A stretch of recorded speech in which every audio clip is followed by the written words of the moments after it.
por que que Lula e Haddad foram melhor em São Paulo, em boa parte das cidades da região metropolitana? Porque o centro da nossa abordagem nessa eleição é a agenda econômica. Nós escolhemos que essa eleição, nós lutamos por isso, para que essa eleição fosse uma eleição que debatesse os problemas reais do povo brasileiro.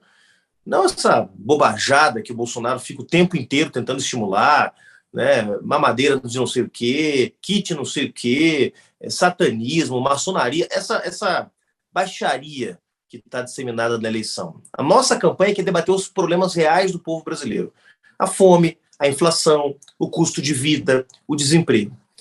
E claro que tanto a campanha do presidente Lula quanto do Haddad focaram muito no tema da fome, do desemprego, ou seja, daqueles problemas que afetam mais aquilo que o IBGE chama de classe E, ou seja, a parte de baixo da classe trabalhadora, né? Aqueles trabalhadores que ganham até um salário e meio, um salário mínimo e meio, né?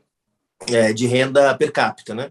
Então, as pessoas que vivem na informalidade, muitas delas, pessoas que eventualmente podem estar desempregadas, né, vivendo de bico, vivendo de serviços sazonais,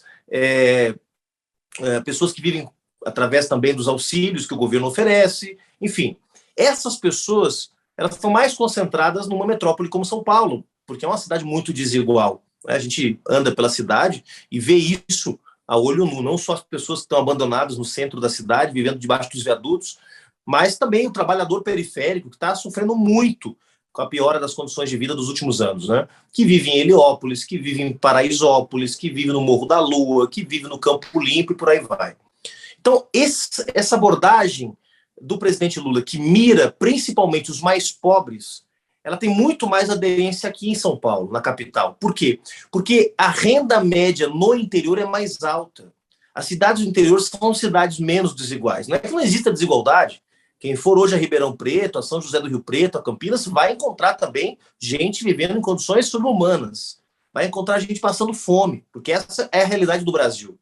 Mas lá em Assis, lá em Itapetininga, lá em Tatuí, cidades onde essa desigualdade é um pouco menos gritante, né? Onde a renda média é mais alta, cidades em São Paulo onde o índice de desenvolvimento humano, IDH, é comparável às cidades da Europa, cidades de Portugal, cidades da Espanha, do sul da Europa. Nessas cidades, eu penso que esta abordagem econômica voltada para os mais pobres não tem tanto efeito. E por isso a campanha vai ter que fazer um ajuste. Nós vamos ter que ter um discurso para dialogar com esse trabalhador que acha que é classe média. Esse trabalhador que, na verdade, não está acossado pela fome, pelo desemprego, né?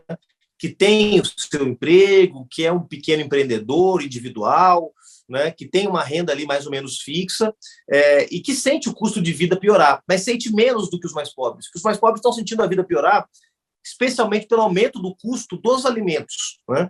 Enquanto que a classe média baixa, digamos assim, não está sendo tão impactada porque a inflação dos serviços, escola particular,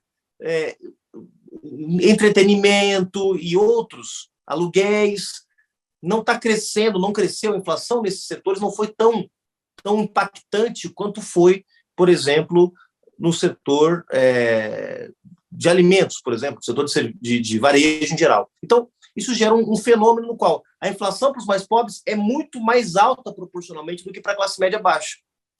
Então, você tem que ter uma outra proposta para essa galera.